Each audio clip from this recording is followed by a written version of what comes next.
दर्शन बघून म्हणाले, प्रभू आता तुम्ही एक काम करा, आम्हाला मुलगा तर पाहिजे, पण आता दुसरा तिसरा कोणी नाही, आता तुम्हीच आमच्या पोटी जन्माला यावं. हा हट्ट केल्यानंतर ते म्हणतात ठीक आहे. इतक्यामध्ये सुतप राजा सुपक राणी आलेले आहेत. ते म्हणतात आम्ही आमच्याही पोटी मूलबाळ नाहीये, तुम्ही आमच्या पोटी जन्माला या. आम्ही काही पाप केलं नाही, पुण्य काम केलेलं आहे, या महात्म्याला आम्ही जेवू घातलेलं आहे, त्याच्या बदल्यात आम्हाला एवढं द्या. ते म्हटले ठीक आहे, तुम्ही जेवू घातलं ना, मग पुढे बी तुम्ही आम्हाला जेवूच घाला. काय, कारण एकाच वेळेस दोन ठिकाणी हे काम नाही करू शकत. जन्माचा अधिकार आता त्यांचा आहे, म्हणून माता पित्याचं पुण्य त्यांना मिळेल, पण तुम्ही आमचं संगोपन करा. यावर हे तयार झाले आणि हे दोन जोडपे जे आहेत, कुपक राजा कुपक राणी, सुपक राजा सुपक राणी, हे नंद यशोदा आणि वसुदेव देवकी या रूपानं द्वापार युगामध्ये जन्माला. त्रेतायुगाचा काळ गेला पूर्ण आणि द्वापार युगातल्या चौथ्या चरणामध्ये त्यांचा जन्म झालेला. त्या वसुदेव देवकीच्या पोटी भगवान गोपाल कृष्णाचा अवतार होतो. तो होण्याच्या अगोदर इकडे पृथ्वीवरती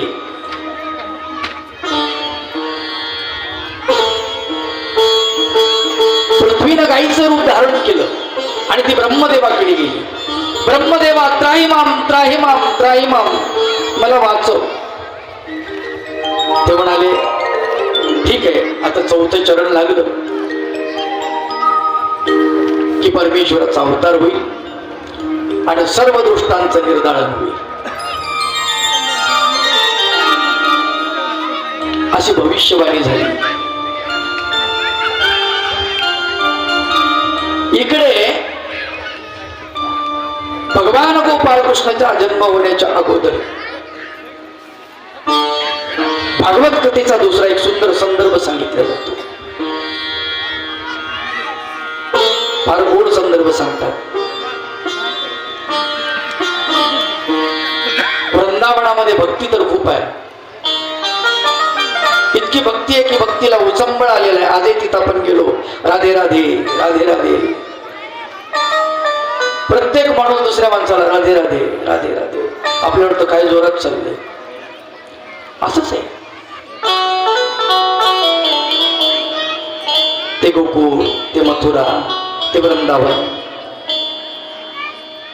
पूर्वीसारखं काही दिसत नाही. खरं पाहिजे तर स्वप्नामध्येच आहे, गेल्यानंतर वेगळंच वाटतं. आपला ब्रह्मनिराज होतो. ते मडके असतील, त्या गवळणी असतील, ते दही दूध, ते मथुरीला जाणं गोकुळामधून, असं काही चित्र दिसत नाही, वेगळंच दिसतं.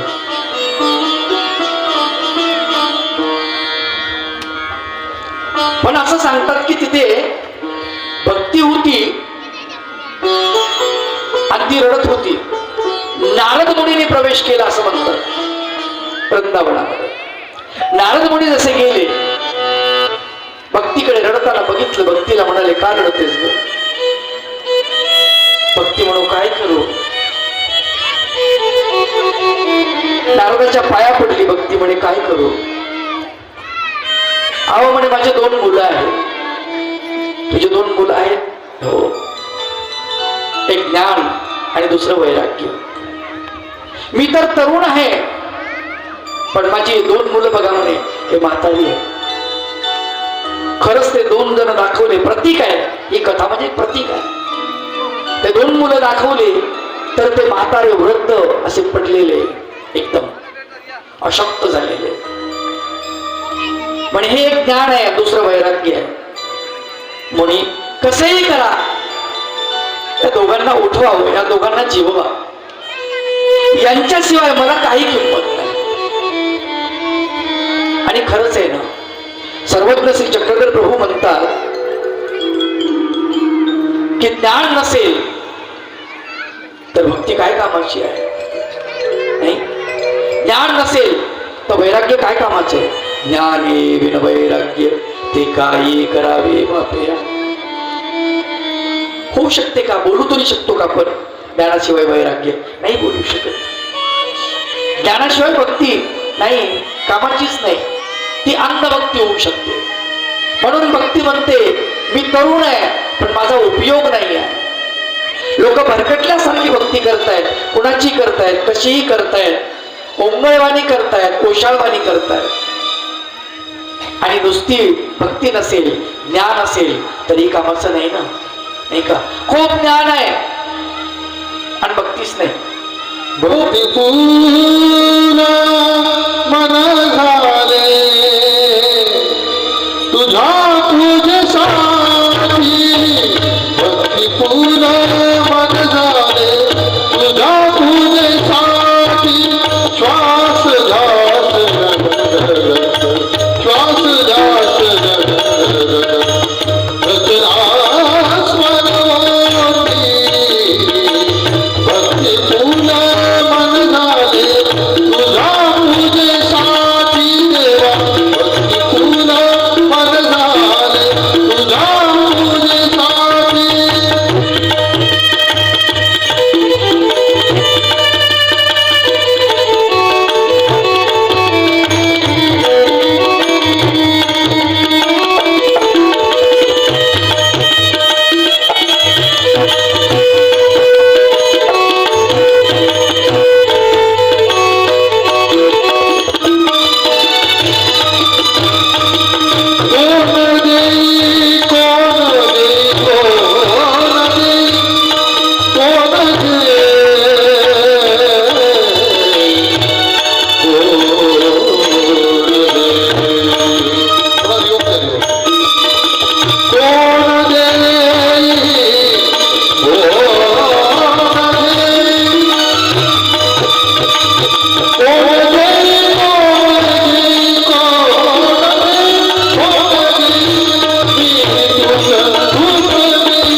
जे ज्ञान आणि वैराग्य आहे त्यांना उठवा.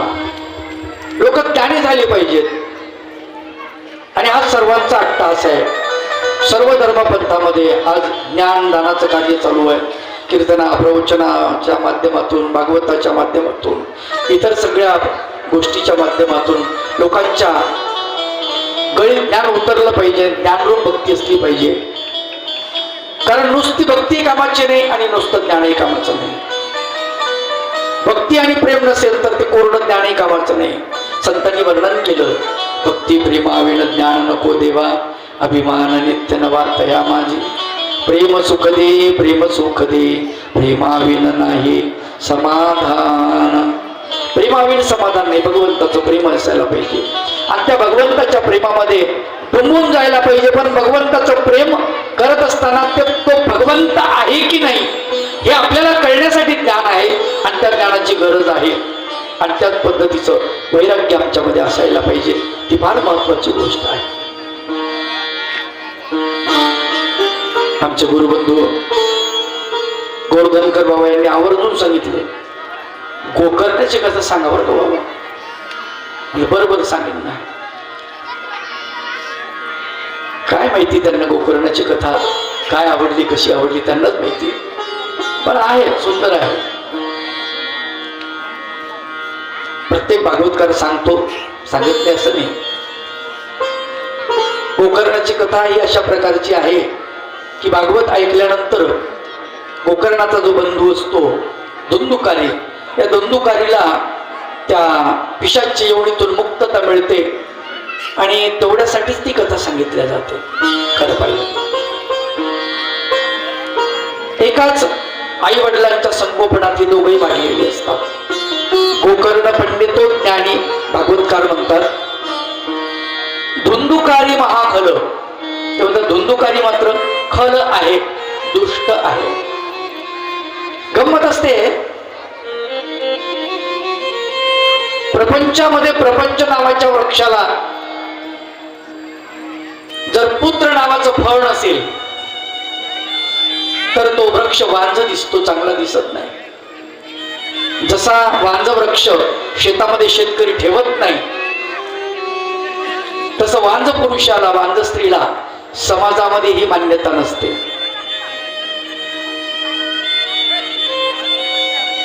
आणि या गोकर्णाचे जे पिता आहेत यांना पुत्र नाही आहे. त्याच्यामुळं ते खूप उदास आहेत. विचारतात काय करावं, याला विचार त्याला विचार. कोणीतरी सांगतं अमक्या ऋषीकडे जा, तमक्या तपस्व्याकडे जा. ते जातात. गेल्यानंतर एक तपस्वी म्हणतो काय करता? अहो प्रपंच भल्या भल्यांना जमला नाही, बरं ना तुम्हाला काही नाही तर काय हरकत आहे, जाऊ द्या ना. नाही तेच बरं. ते बोलले नाही हो. ते कसं म्हणतात, पुत्र नसून वाईट आहे म्हणले, असून जर त्यानं दगड मारले, त्यानं लाथा मारले तरी चालतो,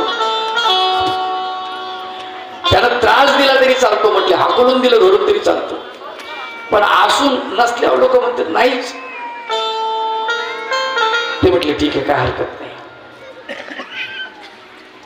हा एक आंबा घ्या म्हणतात तुम्हाला, आणि आंबा पत्नीला नेऊन खाऊ घाला, तुम्हाला चांगलं मूल जन्माला येईल. हा आंबा घेऊन जातो घरी, पत्नीला देतो, पण पत्नी नास्तिक असते. धुंदुली तिचं नाव, बरं ती नास्तिक, तिचा काही त्याच्यावर विश्वास नाही. ती म्हणते काही बी सांगतात काय, अरे नाही म्हणे त्या ऋषीने दिलेले आहे, काय हरकत आहे प्रयोग करून बघायला. बरं मग ठीक आहे. आंबा खाल्ला असं म्हणते, पण ती काय करते, तो आंबा गाईला देऊन टाकते. गाय ती आंबा खाते. योगायोगानं गाईला गर्भ राहतो, आणि हा हिला म्हणजे 2 दिवसाला 4 दिवसाला विचारतो तुझ्यात काही बदल आहे का, तुला काही फरक आहे का. मग आता हिने नाटकं करायला सुरुवात केली. हो म्हणे आहे. मग चिंध्या बांधायला सुरुवात केली. 2 महिने झाले, 3 महिने झाले. म्हणे आता मला माहेरी जावं लागेल बाळांपणासाठी. याला वाटतं असं बा, ही म्हणतेच आहे आणि ऋषीचा प्रसाद आहे. मग ती माहेरी जाते तिकडे. 5 महिन्यानंतर तिकडे गेल्यानंतर इकडे गाईला पुत्र होतो. त्याचे कान हे गाईच्या कानासारखे असतात, आणि तिकडे धुंदुलीची बहीण असते, तिला 2 मुलं होतात. मग बहिणीचा एक मुलगा ती घेऊन येते, माझाच आहे म्हणून मला झाला. आणल्यानंतर याला वाटतं झाला असाल बा, पण गाईला कसं काय पुत्र झालं ही शंका येते थोडी. पण हा म्हणतो असू शकते, काय सांगावं. दोघंही एका घरामध्ये राहतात. दोघांचं संगोपन चांगलं सुरू होऊन जातं. हा दोघांनाही विद्याभ्यास शिकवायला सुरुवात करतो. पण या धुंदुलीचा जो मुलगा असतो ज्याचं नाव धुंदुकारी, तो मात्र त्याचं कशातच लक्ष नसतं. ते असं म्हणतात ना, अजीर्णस्य विषम अन्न वृद्धेश्च तरुणी विषम अनाभ्यास्य विषम शास्त्र संन्यास विषयम विष. अजीर्ण झालेल्या माणसाला अन्नही विष आहे, वृद्ध माणसाला तरुणी विष आहे, अनाभ्यासी जो आहे त्या माणसाला शास्त्र विष आहे, आणि संन्यासी माणसाला विषय विष आहे. आता याला अनाभ्यासी होता, अभ्यास कुठून आवडणार?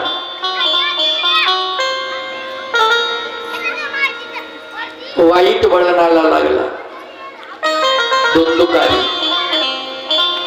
गोकर्ण मात्र विद्याभ्यासामध्ये अग्रेसर.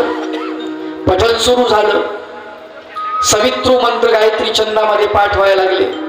ओम भूर्भुवः स्वः तत्सवितुर्वरेण्यं भर्गो देवस्य धीमहि धियो यो न प्रचोदयात्. सुंदर प्रकारे पठण व्हायला लागलं. भगवद्गीतेचं पठण व्हायला लागलं, वेदांचं पठण व्हायला लागलं. चांगल्या प्रकारे तो अभ्यास करायला लागला वेगवेगळ्या ग्रंथाचं. वडिलांना सांगितलं, दादा मला तुम्ही वाराणसीला नेऊन घाला, मी विद्याभ्यास करायला तिथे जाईल. आणि गोकर्णाला विद्याभ्यास करण्यासाठी वाराणसीला पाठवले. इकडे धुंदुकारी वरचे वर बिघडत चाललेला आहे, वरचेवर वाईट वळणाला लागलेला आहे. आणि आईने त्याच्या दोषावरती पांघरून घालायचे. अरे कुठे गेलता रे? गेलो होतो इकडे. आई म्हणायची, गेला असं पोरामध्ये खेळायला, तुम्ही त्याच्या सारखं त्याला बोलतच राहता, सारखं टोचतच राहता. आणि बापानं गप्प बसायचं. असं करत करत बापाचं बोलणं आईनं बंद करून टाकलं. शेवटी त्यानं मुलासोबत बोलणं बंद झालं. मुलगा मोठा झाला. गोकर्ण तिकडे शिकत होता विद्याभ्यास, आणि इकडे धुंदुकारी मात्र अनेक व्यसनाधीन झाला, अनेक व्यसनाच्या अधीन झाला. तो चोऱ्या करायला लागला, कारण आता त्याला खर्चासाठी पैसे पाहिजेत. मग तो चोऱ्या करायला लागला. येणं केन प्रकारेनं कशाही प्रकारेनं पैसा जमा करायचा आणि खर्च करायचा. मग चोरी वगैरे अमकं टमकं येऊन ते सुरू झालं. मद्यपान करायला लागला, जुगार खेळायला लागला, वेश्यागमन करायला लागला. अनेक दुर्व्यसन लागली त्याला.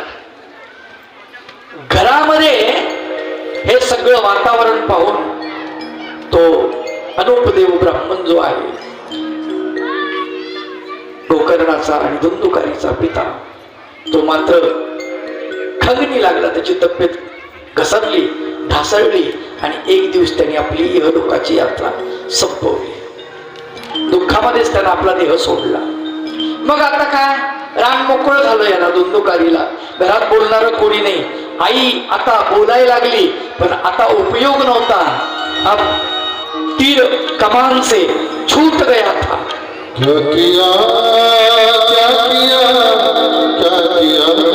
रे, तूने जीवन गवा दिया.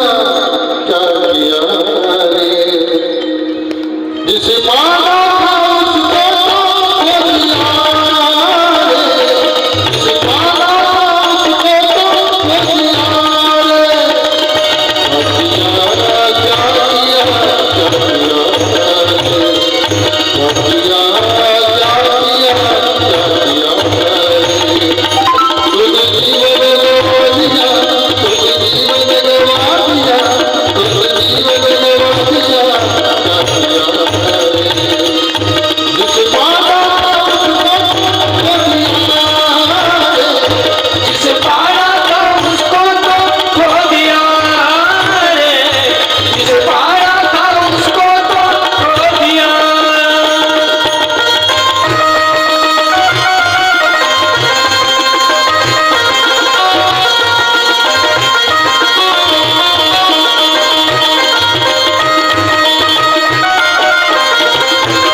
जिसे पाना था उसको तो खो दिया.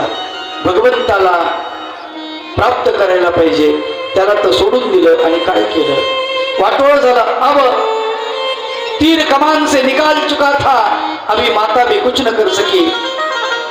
बताया उसको, बेटा हम ब्राह्मण लोग हैं, ऐसा अच्छा नहीं है. तो मांस भक्षण करता है, मद्यप्राशन करता है, वेश्यागमन करता है, सब सब निषिद्ध है.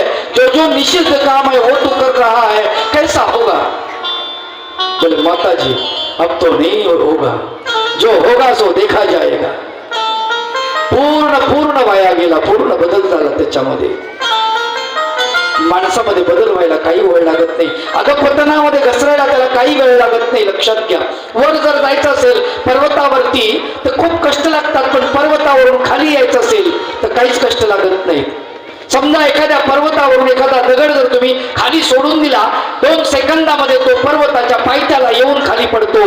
परंतु तोच दगड जर तुम्हाला पर्वतावरती द्यायचा असेल, चढवायचा असेल, तर मग मात्र महत् प्रयास लागतात, कष्ट लागतात, घाम होतो. कदाचित दगड जर मोठा असेल तर यंत्राचा वापर सुद्धा करून वर दगड जात नाही. जीवनाचं असंच आहे. मंदिराकडे जाण्याला आम्हाला प्रचंड वेळ लागतो, दानधर्म करण्याला प्रचंड वेळ लागतो, सन्मार्गाला जाण्यासाठी आमची ही गाडी जी आहे तिकडे न्यायला आम्हाला प्रचंड काळ लागतो, प्रचंड वेळ लागतो. परंतु अधपतनाकडे जायला मात्र वेळ लागत नाही. ती सहज घसरते, सहज घसरून जाते. दुंदुकारीचं असंच झालं. आई ऐकत नाही, आई त्रास देते. त्याने आता त्या वेश्यांचा थवा म्हणतोय मी, लय मोठ्या होत्या म्हणून घरातच आणून ठेवला. लोक नावं ठेवायला लागली. सब लोगों ने मुंह मोड़ लिया, उसके घर कोई नहीं जा रहा था. तो म्हणे नाही आले तर नाही आले, मला काय करायचंय. चोऱ्या करायच्या, मारामाऱ्या करायच्या, जसं जमल तसं जुगार खेळायचा. पैसा आता पुरत नव्हता. विहिरीचं पाणी आटून जातं, विहीर तलाव आटून जाते, पैसा काय पुरणार आहे. आणि शेवटी नको तेच झालं. आईनं हाय खाल्ली आणि एक दिवशी म्हातारी मरत का नाही म्हणून यानं दगड उचलला आणि तिच्या डोक्यामध्ये टाकला. आधीच काळजीनं खणलेली म्हातारी, पतीनं सांगितलं पण ऐकलं नाही, पतीचं ऐकलं नाही. पती म्हणत होते खरंच हा चांगला नाही म्हणून. आणि आता हा स्वैर झाला.